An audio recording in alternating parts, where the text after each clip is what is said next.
Hello friends, मैं हाँ रुपिंदर कौर। तुसीं देख रहे हो इंग्लिश विद रूप। अज अपना मॉक टेस्ट है जिस दे विच पहला मैं तुहानूं लिसनिंग दा मॉक टेस्ट है, फिर रीडिंग दा, फिर राइटिंग दा। लिसनिंग दे विच तुसीं ऑडियो सुन के उस तो बाद 10 मिनट्स एक्सट्रा लैके अपने आंसर हैं जिहड़े कैपिटल लैटर्स लिखने 1 to 40 ते मैनूं सेंड करने हैं। उस तो बाद रीडिंग दा टेस्ट होगा। रीडिंग दा सिर्फ एक पैसेज है जो कि अटैम्प्ट करके मैनूं भेजना, वो भी आंसर हैं जिहड़े कैपिटल लैटर्स च ही होने चाहिए हैं। उस तो बाद तुहानूं राइटिंग दा टेस्ट मिलूगा। राइटिंग दे टेस्ट विच टास्क 1 ते टास्क 2 है। टास्क 1 ते टास्क 2 नूं टोटल 60 मिनट्स अटैम्प्ट करना है। टोटल 1 घंटे च तुसीं अटैम्प्ट करना है। सो ये टेस्ट प्लीज़ टाइम लगा के ही अटैम्प्ट करो, तां ही तुहानूं एक्चुअल परफॉर्मेंस का पता लगूगा। ठीक है फ्रेंड्स, हुण इस तो बाद तुहानूं ऑडियो सुनने नूं मिलूगी, दैन उस तो बाद रीडिंग होएगी, उसदे तुसीं स्क्रीनशॉट भी लै सकदे हो, दैन तुहानूं राइटिंग मिलूगी। ओके फ्रेंड्स, हुण तुसीं ऑडियो सुनो listening the. Now listen carefully and answer questions 1 to 5. Hello, William. This is Amber. You said to phone if I wanted to get more information about the job agency you mentioned. Is now a good time? Hi, Amber. Yes, fine. So the agency I was talking about is called Bankside. They're based in Docklands. I can tell you the address now. 497 East Side. OK, thanks. So is there anyone in particular I should speak to there? The agent I always deal with is called Becky Jameson. Let me write that down. Becky Jameson. Jamieson.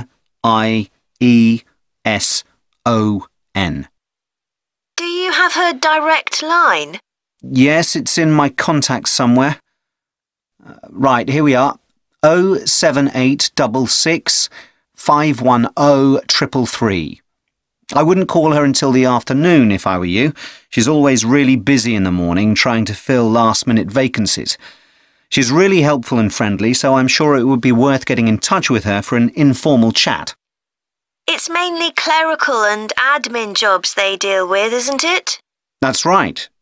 I know you're hoping to find a full-time job in the media eventually, but Becky mostly recruits temporary staff for the finance sector, which will look good on your CV.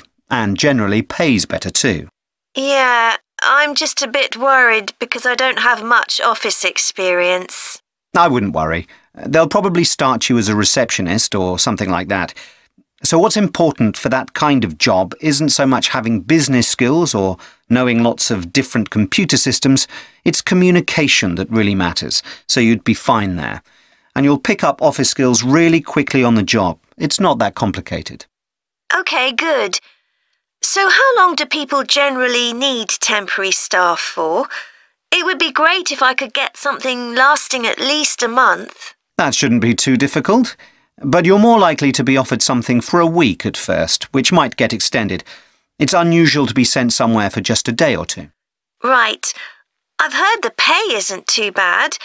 Better than working in a shop or a restaurant. Oh yes, definitely. The hourly rate is about £10, 11 if you're lucky. That's pretty good. I was only expecting to get £8 or £9 an hour. Now listen and answer questions 6 to 10.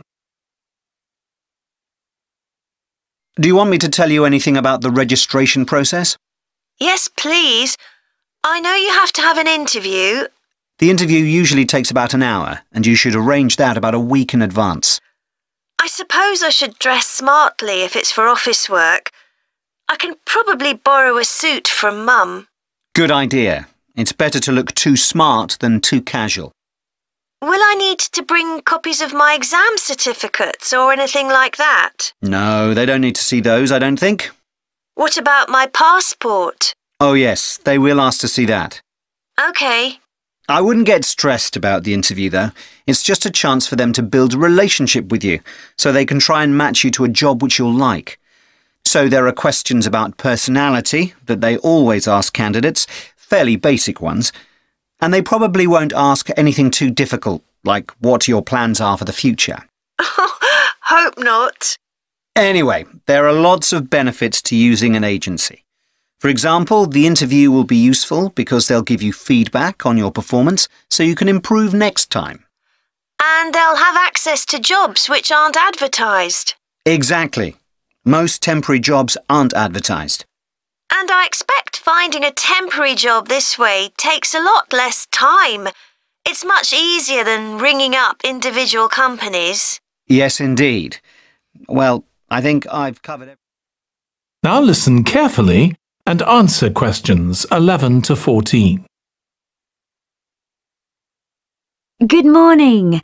My name's Erica Matthews, and I'm the owner of Matthews Island Holidays, a company set up by my parents. Thank you for coming to this presentation, in which I hope to interest you in what we have to offer. We're a small family-run company, and we believe in the importance of the personal touch. So we don't aim to compete with other companies on the number of customers. What we do is build on our many years' experience, more than almost any other rail holiday company, to ensure we provide perfect holidays in a small number of destinations, which we've got to know extremely well. I'll start with our 6-day Isle of Man holiday. This is a fascinating island in the Irish Sea, with Wales to the south, England to the east, Scotland to the north, and Northern Ireland to the west. Our holiday starts in Heysham, where your tour manager will meet you. Then you'll travel by ferry to the Isle of Man. Some people prefer to fly from Luton instead, and another popular option is to go by train to Liverpool and take a ferry from there. You have 5 nights in the hotel, and the price covers 5 breakfasts and dinners, and lunch on the 3 days when there are organised trips. Day 4 is free, and most people have lunch in a cafe or restaurant in Douglas. The price of the holiday includes the ferry to the Isle of Man, all travel on the island, the hotel, and the meals I've mentioned. Incidentally, we try to make booking our holidays as simple and fair as possible, so unlike with many companies, the price is the same whether you book 6 months in advance or at the last minute, and there's no supplement for single rooms in hotels. If you make a booking, then need to change the start date, for example because of illness, you're welcome to change to an alternative date or a different tour for a small administrative fee. Now listen and answer questions 15 to 20. Okay, so what does the holiday consist of? Well, on day 1, you'll arrive in time for a short introduction by your tour manager, followed by dinner in the hotel. The dining room looks out at the river, close to where it flows into the harbour, and there's usually plenty of activity going on. On day 2, you'll take the coach to the small town of Peel, on the way calling in at the Tynwald exhibition. The Isle of Man isn't part of the United Kingdom, and it has its own parliament called Tynwald. It's claimed that this is the world's oldest parliament that's still functioning, and that it dates back to 979. However, the earliest surviving reference to it is from 1422, so perhaps it isn't quite as old as it claims. Day 3, we have a trip to the mountain Snaefell. This begins with a leisurely ride along the promenade in Douglas in a horse-drawn tram. Then you board an electric train which takes you to the fishing village of Laxey. From there, it's an 8-kilometre ride in the Snaefell Mountain Railway to the top. Lunch will be in the cafe, giving you spectacular views of the island. Day 4 is free for you to explore, using the pass which we'll give you. So you won't have to pay for travel on local transport or for entrance to the island's heritage sites. Or you might just want to take it easy in Douglas and perhaps do a little light shopping. The last full day, day 5, is for some people the highlight of the holiday, with a ride on the steam railway from Douglas to Port Erin. After some time to explore, a coach will take you to the headland that overlooks the Calf of Man, a small island just off the coast. From there, you continue to Castletown, which used to be the capital of the Isle of Man and its medieval castle. And on day 6, it's back to the ferry, or the airport if you flew to the island, and time to go home. Now, I'd like to tell you a bit more. Now listen carefully and answer questions 21 to 26. Ed, how are you getting on with the reading for our presentation next week? Well, okay, Ruth, but there's so much of it. I know. I hadn't realised birth order was such a popular area of research. But the stuff on birth order and personality is mostly unreliable. From what I've been reading, a lot of the claims about how your position in the family determines certain personality traits are just stereotypes, with no robust evidence to support them. OK, but that's an interesting point. We could start by outlining what previous research has shown. There are studies going back over 100 years. Yeah, so we could just run through some of the typical traits.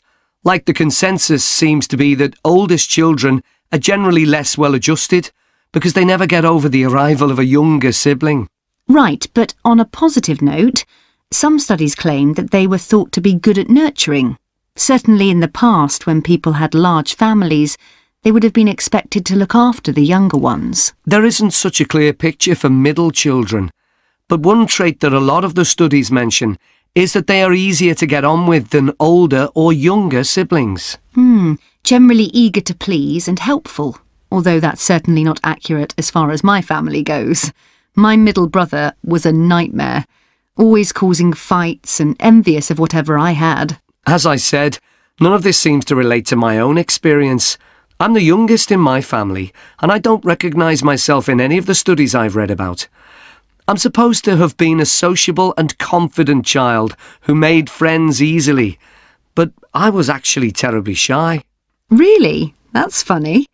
There have been hundreds of studies on twins, but mostly about nurture versus nature. There was one on personality which said that a twin is likely to be quite shy in social situations because they always have their twin around to depend on for support. My cousins were like that when they were small. They were only interested in each other and found it hard to engage with other kids. They're fine now, though. Only children have had a really bad press.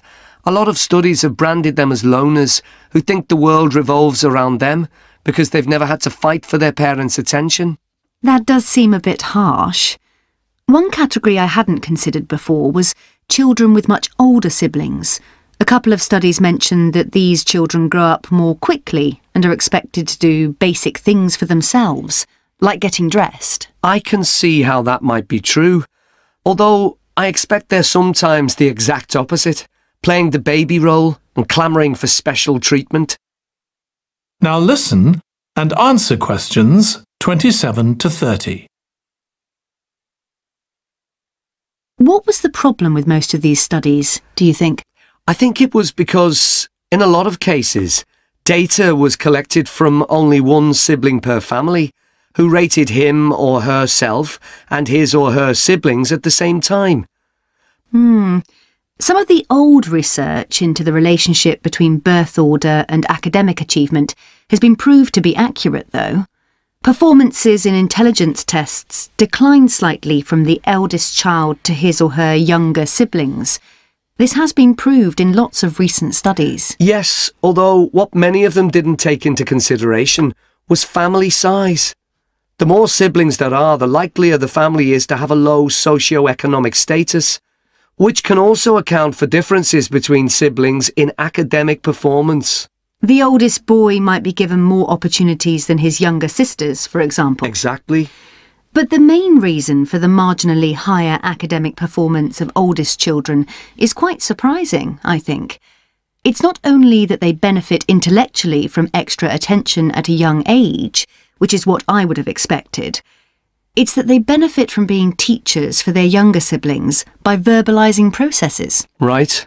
And this gives them status and confidence, which again contributes in a small way to better performance. So, would you say sibling rivalry has been a useful thing for you? I think so.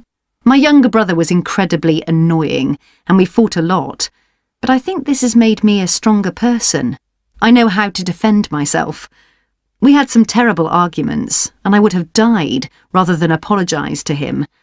But we had to put up with each other, and most of the time we coexisted amicably enough. Yes, my situation was pretty similar. But I don't think having two older brothers made me any less selfish. I was never prepared to let my brothers use any of my stuff. That's perfectly normal, whereas sometimes... Now listen carefully and answer questions 31 to 40. Today, I'm going to talk about the eucalyptus tree. This is a very common tree here in Australia, where it's also sometimes called the gum tree. First, I'm going to talk about why it's important. Then I'm going to describe some problems it faces at present. Right, well, the eucalyptus tree is an important tree for lots of reasons. For example, it gives shelter to creatures like birds and bats. And these and other species also depend on it for food, particularly the nectar from its flowers. So it supports biodiversity. It's useful to us humans too, because we can kill germs with a disinfectant made from oil extracted from eucalyptus leaves. The eucalyptus grows all over Australia, and the trees can live for up to 400 years. So it's alarming that all across the country, numbers of eucalyptus are falling because the trees are dying off prematurely. So what are the reasons for this? One possible reason is disease. As far back as the 1970s, the trees started getting a disease called Mundula yellows. The tree's leaves would gradually turn yellow, then the tree would die. It wasn't until 2004 that they found the cause of the problem was lime, or calcium hydroxide, to give it its proper chemical name, which was being used in the construction of roads. The lime was being washed away into the ground and affecting the roots of the eucalyptus trees nearby. What it was doing was preventing the trees from sucking up the iron they needed for healthy growth. When this was injected back into the affected trees, they immediately recovered. But this problem only affected a relatively small number of trees. By 2000, huge numbers of eucalyptus were dying along Australia's east coast of a disease known as bell miner-associated dieback. The bell miner is a bird, and the disease seems to be common where there are high populations of bell miners.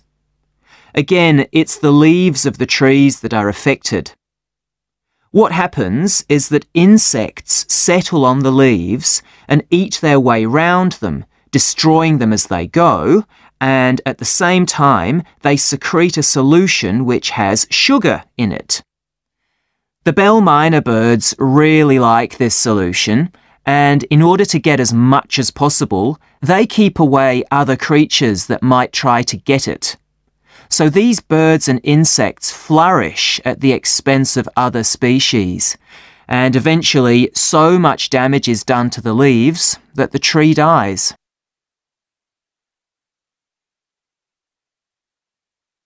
But experts say that trees can start looking sick before any sign of bell miner-associated dieback. So it looks as if the problem might have another explanation. One possibility is that it's to do with the huge bushfires that we have in Australia. A theory proposed over 40 years ago by ecologist William Jackson is that the frequency of bushfires in a particular region affects the type of vegetation that grows there.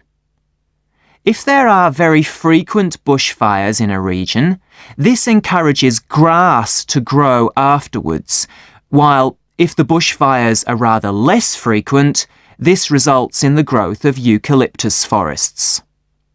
So why is this? Why do fairly frequent bushfires actually support the growth of eucalyptus? Well, One reason is that the fire stops the growth of other species which would consume water needed by eucalyptus trees. And there's another reason. If these other quick-growing species of bushes and plants are allowed to proliferate, they harm the eucalyptus in another way by affecting the composition of the soil and removing nutrients from it. So some bushfires are actually essential for the eucalyptus to survive as long as they are not too frequent. In fact, there's evidence that Australia's Indigenous people practiced regular burning of bushland for thousands of years before the arrival of the Europeans. But since Europeans arrived on the continent, the number of bushfires has been strictly controlled. Now, scientists believe that this reduced frequency of bushfires to low levels has led to what's known as dry rainforest, which seems an odd name as usually we associate tropical rainforest with wet conditions. And what's special about this type of rainforest? Well, unlike tropical rainforest, which is a rich ecosystem, this type of ecosystem is usually a simple one. It has very thick, dense vegetation, but not much variety of species. The vegetation provides lots of shade, so one species that does find it ideal is the bell myna bird, which builds its nests in the undergrowth there. But again, that's not helpful for the eucalyptus tree.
Okay friends, जे तुहानू मेरी test वाली video वधिया लगी तो like जरूर करियो, share जरूर करियो। जो भी मेरी वीडियो नू फस्ट टाइम देख रहा है वो मेरे चैनल नू सबसक्राइब करो तो बैल आइकन ते क्लिक करो ताकि आने वाली वीडियो की नोटिफिकेशन तुहानू मिल सके। ओके फ्रेंड्स, मिलते हैं नवी वीडियो दे नाल। Bye bye, take care.